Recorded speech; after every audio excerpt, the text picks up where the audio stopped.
नमस्कार दोस्तों, स्वागत है आप सबका बीपीएससी की घटना चक्र की सीरीज़ में।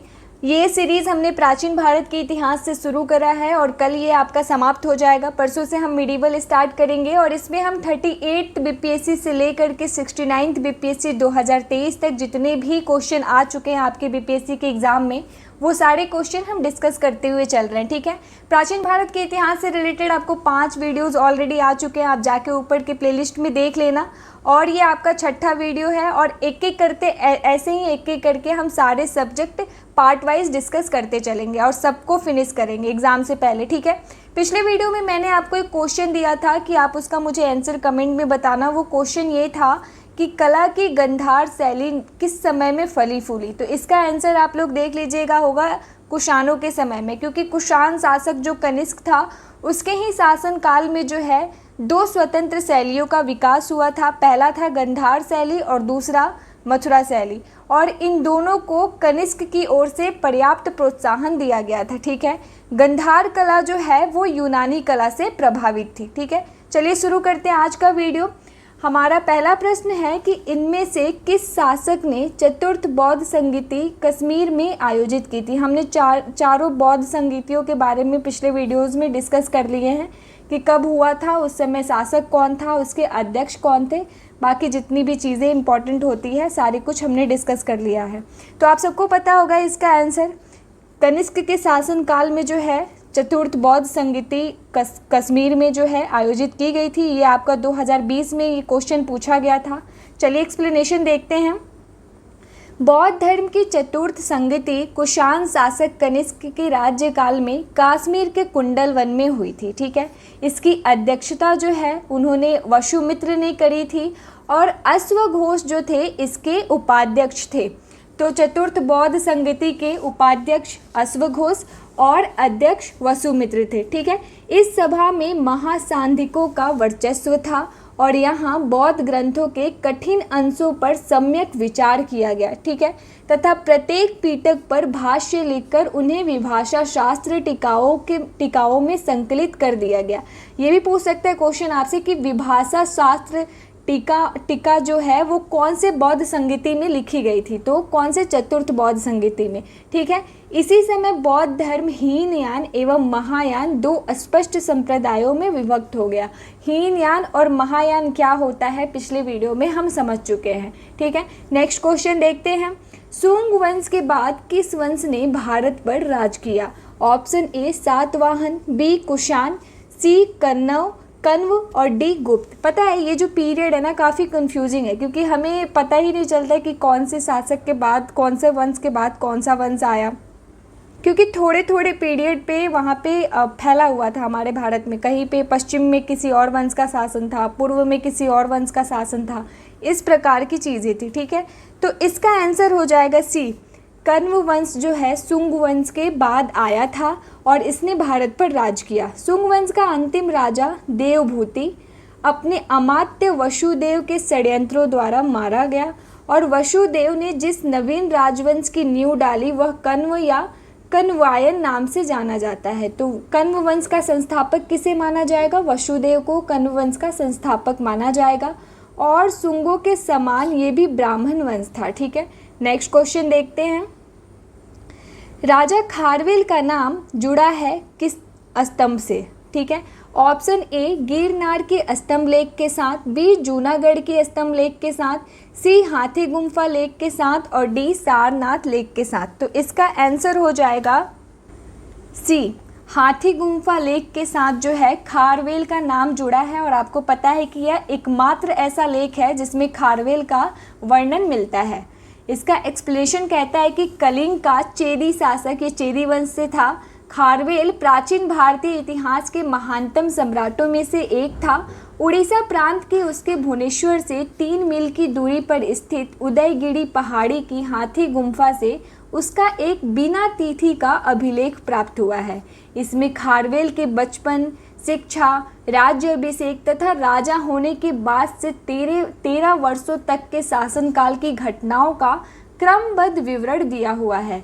यह अभिलेख खारवेल का इतिहास जानने का एकमात्र स्रोत है। ठीक है, एकमात्र स्रोत है। आपको अगर इस वीडियो का PDF चाहिए हो तो टेलीग्राम में डिस्क्रिप्शन में लिंक दिया हुआ है, BPSC स्टडी मटेरियल करके, आप वहां से जाके ज्वाइन करके डाउनलोड कर सकते हो। ठीक है, नेक्स्ट क्वेश्चन देखते हैं। नगरों का क्रमिक पतन किस काल की महत्वपूर्ण विशेषता थी? ऑप्शन ए गुप्त काल, बी प्रतिहार युग, सी राष्ट्र युग और डी है शातवाहन युग। तो इसका आंसर हो जाएगा ए, गुप्त काल जो है वहाँ से क्या हुआ, आपका नगरों का क्रमिक पतन इस यहाँ से शुरू हो गया। ठीक है, और इसकी एक महत्वपूर्ण विशेषता मानी जा सकती है। गुप्त काल में नगर क्रमिक पतन की ओर अग्रसर हुए। संपूर्ण गंगा घाटी में जो शहर पहले अत्यंत समृद्ध अवस्था में थे, उनमें से अधिकांश को गुप्त युग में या तो त्याग दिया गया या वहाँ के आवासन में पर्याप्त विघटन हुआ। पाटलिपुत्र जैसा महत्वपूर्ण नगर वेनसांग के आगमन तक गांव बन गया था।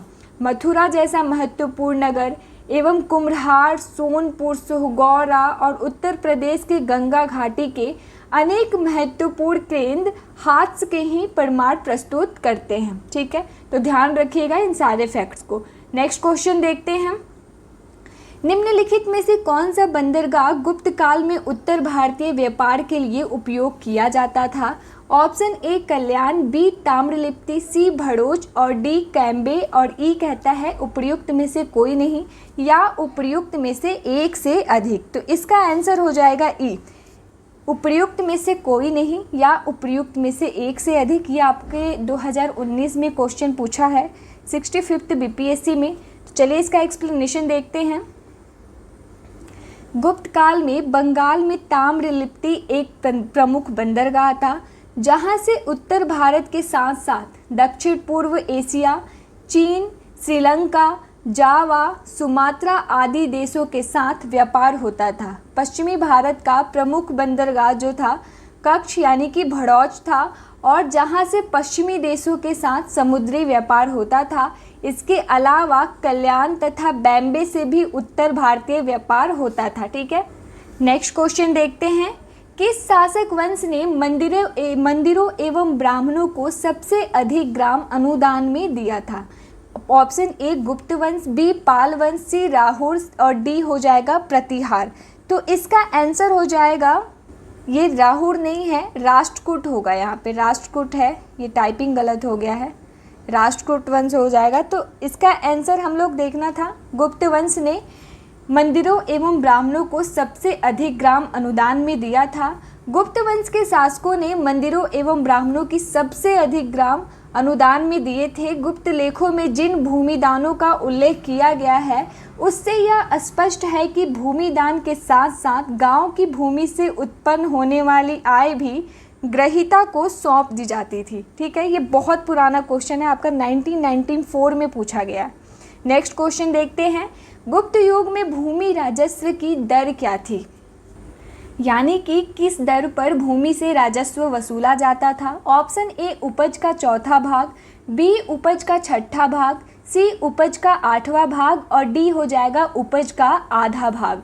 तो इसका आंसर हो जाएगा बी, उपज का छठा भाग जो है गुप्त युग में भूमि राजस्व का दर था। ठीक है, गुप्त काल में जो लोग राजकीय भूमि पर कृषि करते थे, उन्हें अपनी उपज का एक भाग राजा को कर के रूप में देना पड़ता था, जो षष्ठांश यानी कि चौथा भाग होता था, उपज का चौथा भाग होता था। गुप्त अभिलेखों में भूमि कर को उद्रंग तथा भाग कर भी कहा गया है। तो अगर आपसे बदल के शब्दों को पूछता है कि उदंग और भाग कर कौन सा कर माना जाता है, तो ये आपका अगर ऑप्शन में है भूमि कर तो वही होगा भूमि कर। ठीक है, तो इन सारे फैक्ट्स को भी, जो छोटे छोटे फैक्ट्स है ना, आप इन सबको भी ध्यान में रखते चलिएगा। इसीलिए मैं कह रही हूँ कि PDF आप डाउनलोड कर लेना ताकि आप बार बार रिवीजन कर सको। ठीक है, क्योंकि घटना चक्र जो है बहुत ही इंपॉर्टेंट माना जाता है। आप आगे देखेंगे कैसे पिछले वीडियोज़ में भी हमने देखा कि कैसे सिर्फ शब्दों में बदलाव करके कई बार क्वेश्चन को रिपीट किया है। ठीक है, तो देखते हैं आगे। भागवत संप्रदाय के विकास में किसकी देन अत्यधिक थी? Option A Parthian, B Hind यूनानी लोग, सी कुषाण और डी हो जाएगा गुप्त। ये भी आपका 1994 का क्वेश्चन है और इसका आंसर हो जाएगा गुप्त। गुप्त वंश के लोगों का जो है भागवत संप्रदाय के विकास में अधिक देन थी। भागवत अथवा वैष्णव धर्म का चरमोत्कर्ष जो है गुप्त राजाओं के शासनकाल में हुआ था और गुप्त नरेश वैष्णव मतानुयायी थे तथा उन्होंने इसे अपना राजधर्म बनाया था। तो अगर आपसे पूछे कि भागवत या वैष्णव धर्म किस वंश का राजधर्म था, तो आंसर हो जाएगा आपका गुप्त वंश। अधिकांश शासक परम भागवत की उपाधि धारण करते थे और विष्णु का वाहन गरुड़ गुप्तों का राज चिन्ह था। गरुड़, ये भी पूछ सकता है कि गरुड़ जो है कि किसका राज चिन्ह था, तो गुप्तों का राज चिन्ह था गरुड़। ग से गुप्त और ग से गरुड़। ठीक है, नेक्स्ट क्वेश्चन देखते हैं। इनमें से किसने पहली बार यह व्याख्या की थी कि पृथ्वी के अपनी धुरी पर घूमने के कारण प्रतिदिन सूर्योदय एवं सूर्यास्त होता है? Option A Aryabhata, B Bhaskara और सी ब्रह्मगुप्त, डी वराहमिहिर और ई उपर्युक्त में से कोई नहीं या उपर्युक्त में से एक से अधिक। बहुत ही महत्वपूर्ण क्वेश्चन हो जाता है। प्राचीन समय से ही बहुत सारे दिग्गज अपने बिहार से ही हैं।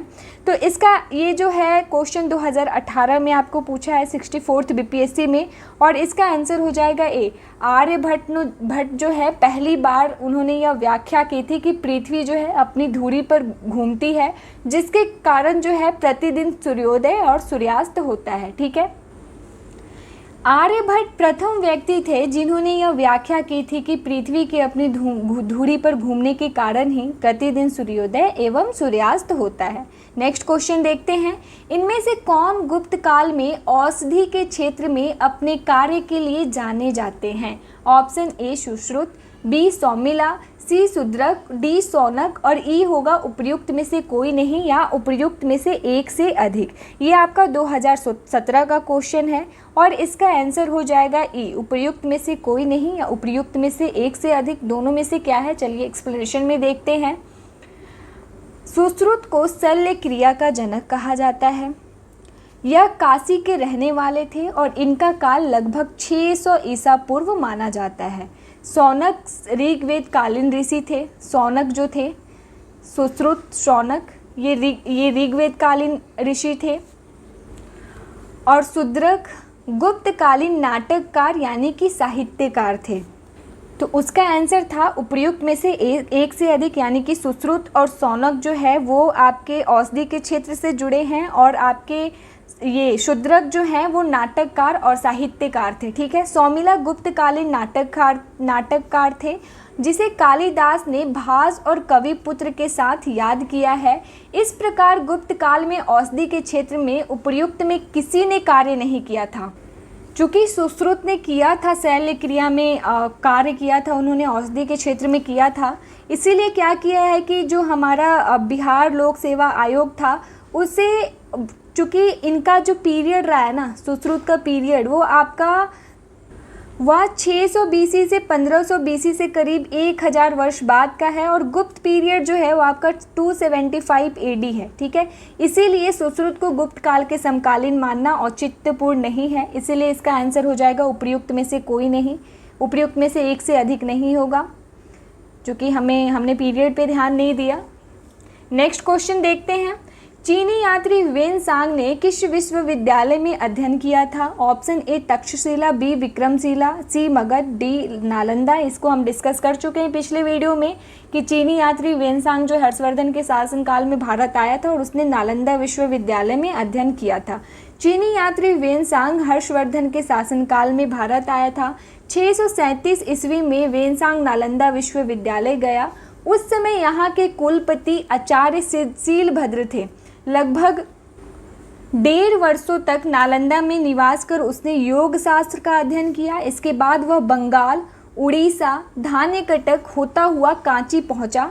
अपनी यात्रा के दूसरे दौर में वेनसांग पुनः नालंदा आया और यहाँ पे व्याख्यान दिए। ठीक है, नेक्स्ट क्वेश्चन देखते हैं। वेनसांग की भारत में यात्रा के समय सूती कपड़ों के उत्पादन के लिए सबसे प्रसिद्ध नगर था। आपने ऊपर देखा कैसे एक क्वेश्चन फिर से पूछा है आपका, वो क्वेश्चन आपको पता नहीं, याद नहीं आ रहा मुझे। पिछली वीडियोस में हमने देखा था, 2 बार इसको डिस्कस किया हुआ है पिछले वीडियोस में भी, तो मुझे डेट तो याद नहीं आ रहा, बट ये वाला 2003 से 4 में और फिर इधर 2017 या 15 में ऐसे कुछ पूछा है। तो ये क्वेश्चन, ह्वेनसांग की भारत में यात्रा के समय सूती कपड़ों के उत्पादन के लिए सबसे प्रसिद्ध नगर था। Option A Varanasi, B Mathura, C Pataliputra और डी कांची। तो इसका आंसर हो जाएगा बी, मथुरा जो है ह्वेनसांग के भारत की यात्रा के समय सूती कपड़ों के उत्पादन का सबसे प्रसिद्ध नगर था। चीनी यात्री ह्वेनसांग हर्षवर्धन के शासनकाल में भारत आया था। मथुरा एक उस समय औद्योगिक नगरी थी और अर्थशास्त्र से ज्ञात होता है कि इसके सूती वस्त्र उत्कृष्टता के लिए प्रसिद्ध थे। ह्वेनसांग ने मथुरा की आर्थिक समृद्धि एवं व्यापारिक प्रगति की पुष्टि की है। वह लिखता है कि मथुरा के बाजारों में बिकने वाली वस्तुएं काफ़ी सजाकर रखी जाती थी। नेक्स्ट क्वेश्चन देखते हैं, कवि बान निवासी था, किस शहर का निवासी थे ये कवि बान। ऑप्शन ए पाटलिपुत्र का, बी थानेश्वर का, सी भोजपुर का और डी हो जाएगा उपर्युक्त में से कोई नहीं। तो इसका आंसर हो जाएगा ए, पाटलिपुत्र में जो है कवि बान, उनका निवास वहाँ पे था। बान भट्ट हर्षवर्धन के दरबारी कवि थे। उनका पूरा नाम बान भट्ट था, हमने बान देखा ऊपर। ये पाटलिपुत्र क्षेत्र के निवासी थे। हर्षचरित, कादम्बरी, चंडी शतक इनकी प्रमुख रचनाएं हैं। तो अगर आपसे पूछता है चंडी शतक किसकी रचनाएं हैं, कादम्बरी किसकी रचनाएं हैं और हर्षचरित किसकी रचनाएं हैं, तो इसका आंसर होगा बान भट्ट। चूँकि हमें सिर्फ हर्षचरित पता है, कादम्बरी और चंडी शतक हमें एक्स्ट्रा फैक्ट यहाँ से ये याद करना है। नेक्स्ट क्वेश्चन देखते हैं, चीनी यात्री इत्सिंग ने बिहार का भ्रमण किया लगभग कौन से ईस्वी में। ऑप्शन ए 405 ईस्वी में, बी 635 ईस्वी में, सी 637 ईस्वी में और डी उपर्युक्त में से कोई नहीं। तो इसका आंसर हो जाएगा डी, उपर्युक्त में से कोई नहीं। चीनी यात्री इत्सिंग 671 या 672 ईस्वी में जब वह युवक था, अपने 37 बौद्ध सहयोगियों के साथ बौद्ध धर्म के अवशेषों को देखने की इच्छा से उसने पाश्चात्य विश्व का भ्रमण करने का निश्चय किया और वह दक्षिण के समुद्री मार्ग से होकर भारत आया। 675 से 685 ईस्वी तक नालंदा विश्वविद्यालय में अध्ययन किया था और 693 से 94 ईस्वी के लगभग सुमात्रा होता हुआ वह चीन लौट गया। ठीक है, नेक्स्ट क्वेश्चन देखते हैं, प्रसिद्ध चीनी यात्री फाहियान ने किसके शासनकाल में भारत की यात्रा की थी। ऑप्शन ए चंद्रगुप्त प्रथम, बी चंद्रगुप्त द्वितीय, सी रामगुप्त, डी श्रीगुप्त और ई होगा उपर्युक्त में से कोई नहीं या उपर्युक्त में से एक से अधिक। ये आपका 2017 का क्वेश्चन है, 63rd बीपीएससी में ये पूछा है आपसे 2017 में। तो इसका आंसर हो जाएगा बी, चंद्रगुप्त द्वितीय के काल में जो है चीनी यात्री फाहियान ने इसके काल में भारत की यात्रा करी थी। चंद्रगुप्त द्वितीय, जिसको विक्रमादित्य भी माना जाता था, उसके शासनकाल में चीनी यात्री फाहियान ने भारत के विभिन्न स्थानों का भ्रमण किया था।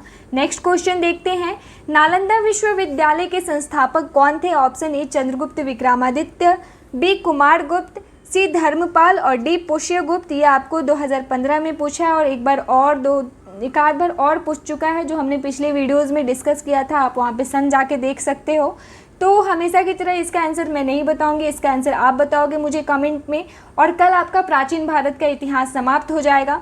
तो आशा करती हूँ कि आज की वीडियो आपको पसंद आई होगी। अगर पसंद आई है तो लाइक, शेयर और सब्सक्राइब जरूर करें।